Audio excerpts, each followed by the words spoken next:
oh, do you like the Nats? I like your Nats shirt. Jason Worth coaches my son's little league team. And I'm like, you're about to cut into my mom's brain. Maybe not the best time for this, but okay, sure, let's bond.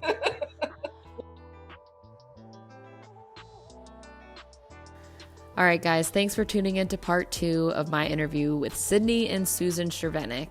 So here Sydney shares about the scary day when she got that phone call from her dad saying that her mom had a brain tumor. And so they talk about this saint of a doctor that truly saved Susan's life and what it was like to go through surgeries and chemo for months, just how their whole lives were flipped upside down. And Sydney was halfway through her college soccer career and had to come home to take care of her parents. And especially as an only child, she was their support. So the silver lining of all of this that Sydney talks about, which I think is really cool, is how even through such a scary time and these experiences, it actually helped Sydney find a new passion, which is occupational therapy, because she saw all of the help that her mom was getting during these times. And while it was scary for her to see, she saw something that she never expected to see for herself, which was pursuing this new career.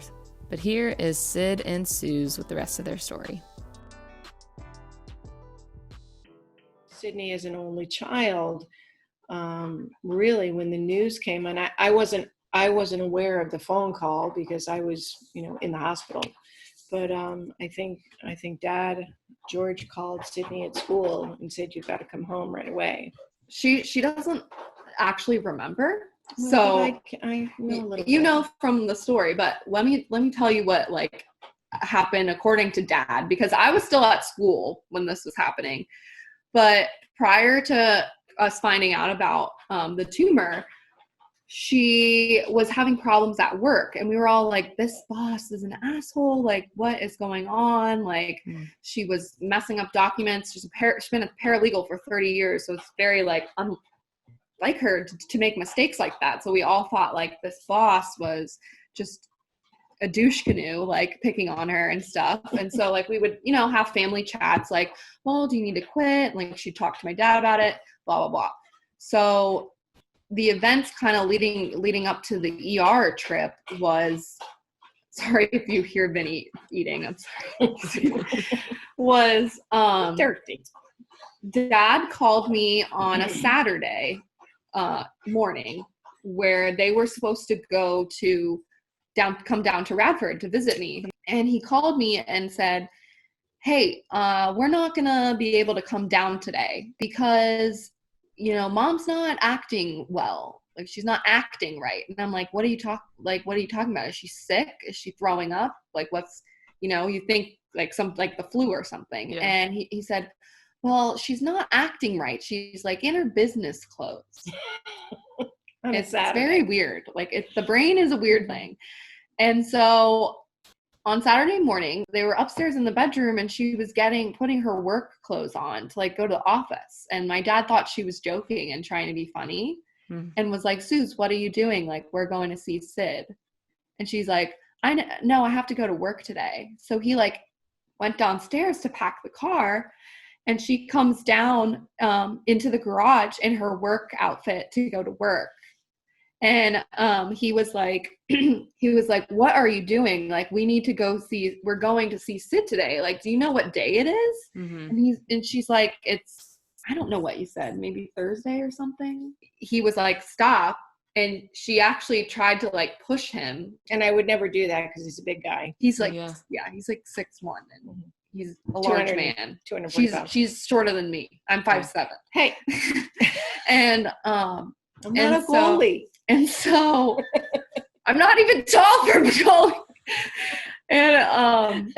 And so my dad was like, "Okay, I think we need to go to the ER." So we went to Reston Hospital, which is a community hospital, and this is a very important point for your listeners. When I got to the ER, they were treating me as a stroke patient because my blood pressure was very high.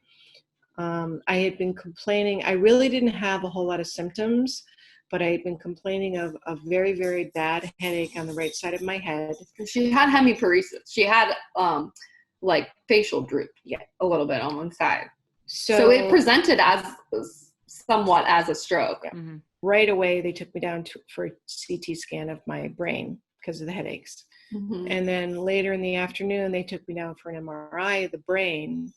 And this nurse comes in and says, okay, honey, we're going to admit you. I said, admit me for what? She said, the mass in your head. I said, oh, okay.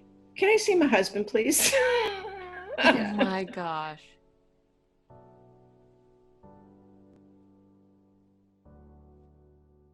Sydney, the day that you got the phone call from your dad, Mm-hmm. walk me through what that phone call sounded like.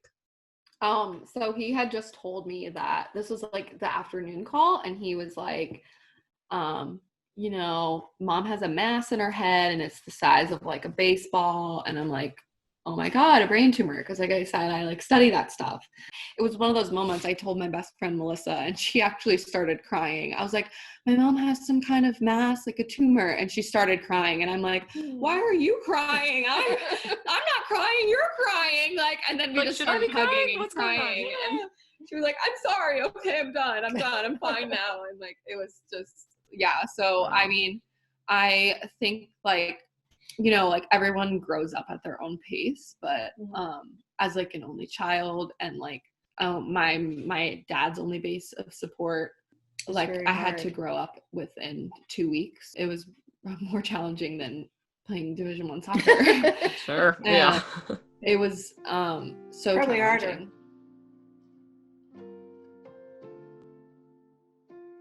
So I spent 3 days in the hospital under monitoring.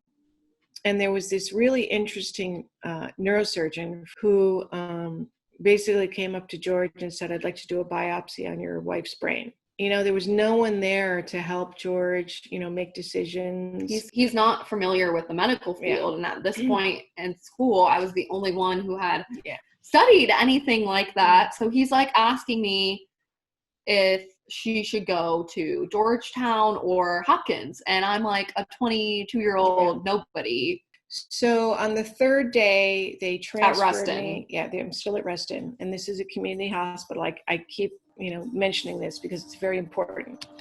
And I was being treated by the attending cardiologist. Which is weird. Yeah. Finally, he came up to my husband, grabbed him by the shoulders and said, if you don't get your wife out of this facility today, she's never going to leave this facility. We don't know how to treat her.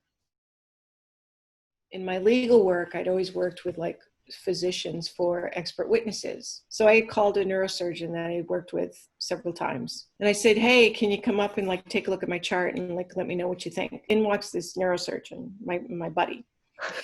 And the nurses say, what are you doing here? You're not on this case. And he's looking at my chart and he said, I play a doctor on TV.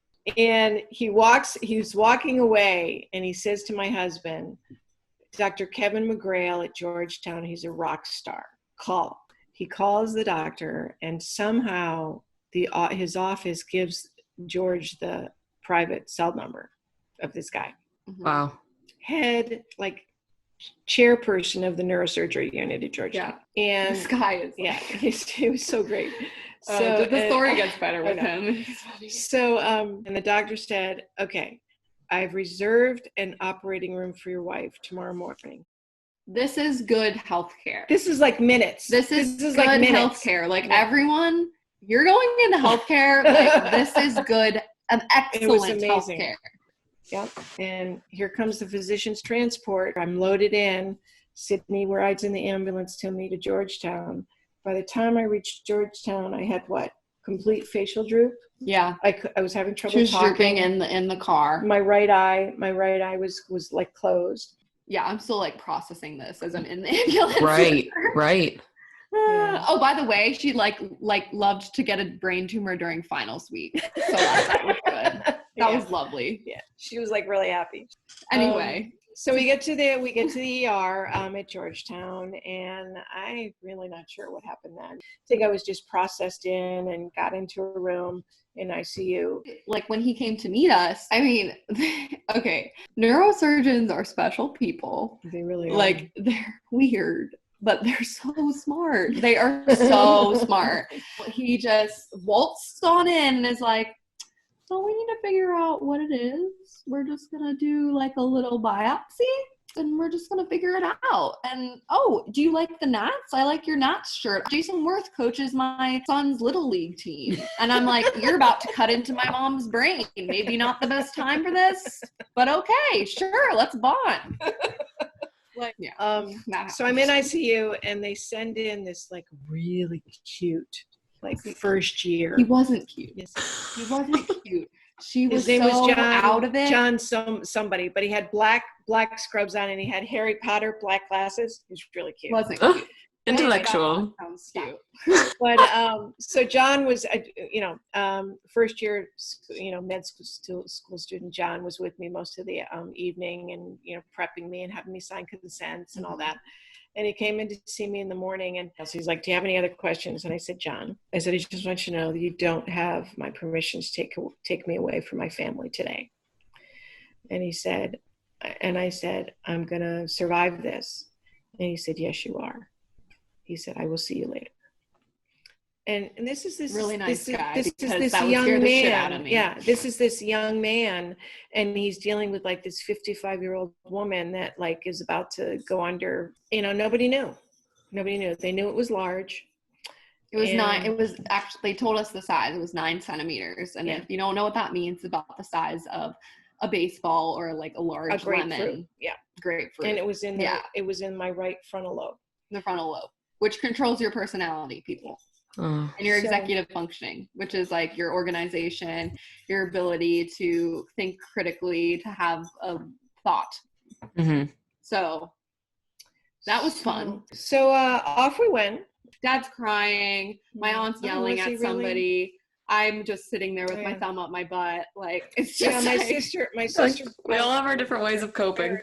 But because her intracranial pressure was so high, because the tumor was growing at such a fast rate, a portion of it needed to come out, but he didn't want to dig too far in because it's such a delicate area of your brain, the frontal lobe. So he took a biopsy and then cleaned out as much as he could in one surgery, which is smart because you don't want to do more than once. After the biopsy, he went to look at the pathology. He left me on the table, and he went to look at the pathology himself. And he came up. He left her with John. She wasn't upset about it.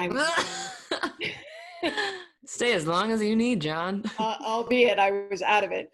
But oh God. So he came up and talked to George privately and slapped him on the back and said, "Nobody wants to hear this," but he said, "I'm not going to remove the entire tumor from your wife's brain."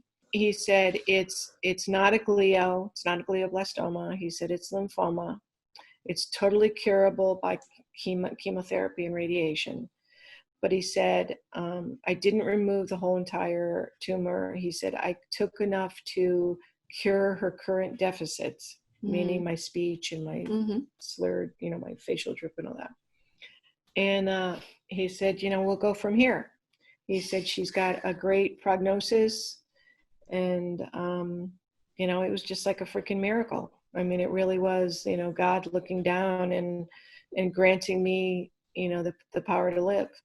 Even today, when I read the operative report, Megan, it talks about how my brain relaxed when he took enough out. Wow. That it was that he knew. I mean, it was just incredible that he was so smart. Yeah, he was so smart and he was so brilliant. He knew enough. He knew when to stop. When to stop. Yeah, I came out of surgery. I was a raving lunatic in the recovery room. The funniest thing, because they're like, okay, like you can go down to post-op and see her, and like it's me and my dad. That's the only people they had let.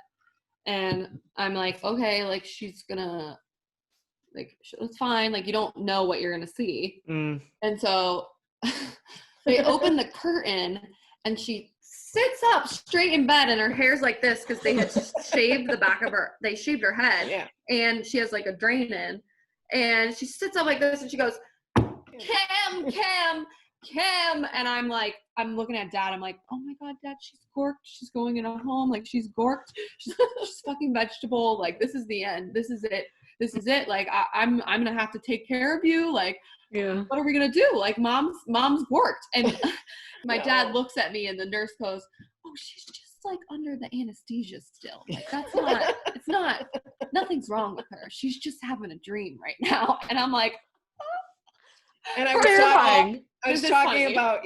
talking about coworkers. I asked her, I'm like, Mom, who is Kim? Like you were yelling at Kim. I hated her. It's some coworker that she hated. So I mean, you did think you were supposed to be at work. I had staples. She's having a bad dream. I had a craniotomy, so it was like I had staples all the way around, like a crown of staples, and I had a Jackson Pratt drain. It looked like a little grenade. So that was it. That was surgery.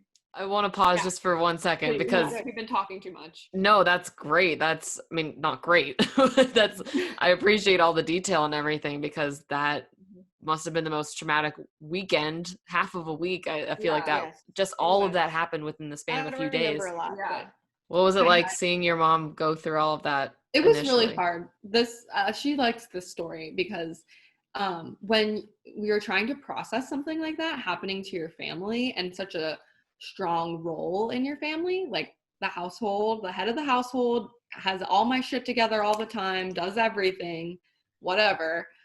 I had this irrational like breakdown when I came home from the hospital, like from when I came home from Reston one night, and I was sitting on the couch and I'm going through all these like books for like classes and stuff, like trying to organize myself and get prepared for this long haul, and I just start crying and I'm like, and my dad's like, what's the matter? What's the matter? And I'm like, Mom has all the passwords. Mom knows everything. Mom knows how to make chicken. Mom has all the passwords. Like it was the most irrational thing ever. But I would say that's a pretty rational breakdown considering everything that was going on. I wouldn't call it irrational. It's funny now because I was literally upset about passwords, but I wasn't. You know what I mean? Yeah. It was a really difficult time, and you know, I came home on a lot of medication. I ended up getting a job. I switched my major. And so like her going through all of that all happened. Actually, this is funny too. Well, I was taking anatomy and physiology, and she had lymphoma, and I failed my lymphoma, like my lymph node test. Like I came back and was like, and I had my results for my test, and I was like, I said to my professor, I was like, professor, like, can I please retake this? Because I know a lot about it now.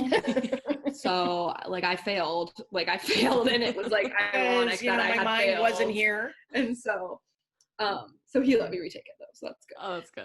But yeah, so I changed my major within a week. I changed it to rec therapy, which is like a little bit more simpler than sports medicine. I'm not gonna lie, it's a GPA booster. I went to Radford. I was trying to party and also get my life together, so it's fine. Balance. It's all about balance. It's all about balance. Yeah.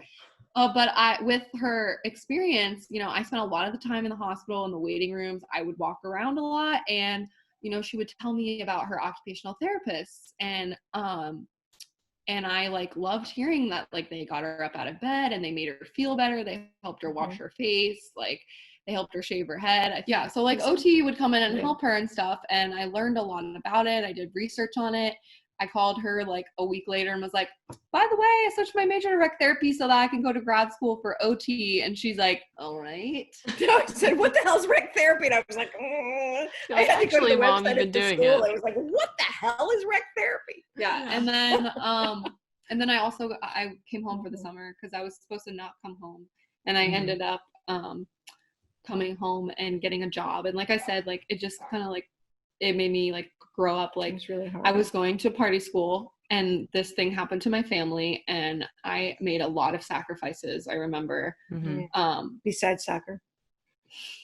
Yeah. Like it was like, I had a lovely goalkeeper trainer who was training me for like substantially less money than usual because he just like felt bad. Yeah, so I was doing that and I would do it. I had early shifts, so I would run to train for soccer in the morning at 4 a.m. I would go to work from 7 to 3. I would go swimming in the afternoon and then I would run or like train again at night. I was doing 3 days. And it was like very hard, very, very hard. And the hardest summer I ever put myself through because I was just doing so much. And then, you know, if after a training session, I would drive to Georgetown to give my dad a break. Sometimes I tried to help dinner. Again, like I'm the only kid in this family. So, you know, my dad was very, very emotional. Like Right. Yeah. He had to have a lot of stuff together, and so at the end of the day, he just needed someone to cry to. And like I saw my 6 to 50-year-old father crying on my shoulder, which is like never fun either. Yeah. And just not knowing what's going to happen, because cancer is such a chronic illness, is like, I think having patience is the most important thing, and trying to keep yourself calm is such a huge thing. And what was really hard for me was during this whole process with her changing her major, George and I had planned for paying for her college education. And it became very clear very quickly that I wasn't going to be going back to work for a while, because of treatment and because of chemotherapy and all that stuff. So it was a blow to everyone, to the three of us, that we couldn't do that for our only child. And, so the semester of your junior year, that's when you started having taken loans. Yeah. And I came home. I didn't mind doing the loans. Like, I had figured that would happen to me eventually. Yeah. But still, it was just hard. Yeah. She worked very hard. And it was funny when you changed your major, she called me and said, okay, I've changed my major and it looks like I'm going to have to do a 5th year. Oh, yeah. And, me with my brain injury said, I did a Linda Blair invitation, and I said, oh no. I said, you need to go talk to your counselor and say, what do I need to do to graduate on time? Mm-hmm. I don't care how many credits. So like your first semester, you had like what, 21 credits or something? It was horrible. Credits. Yeah, it was a lot. Wow. And she worked her tail off, and so it was really. And I played beer pong. Don't get it twisted here. Again, balance. All right, guys, head over to part 3 to hear the rest of their story, as Sydney and Sue share about how they have coped with cancer in their family and also how it changed their perspective. They give some great advice on supporting a family member going through something like this, and they share what their hopes are for the future. Head over to part 3.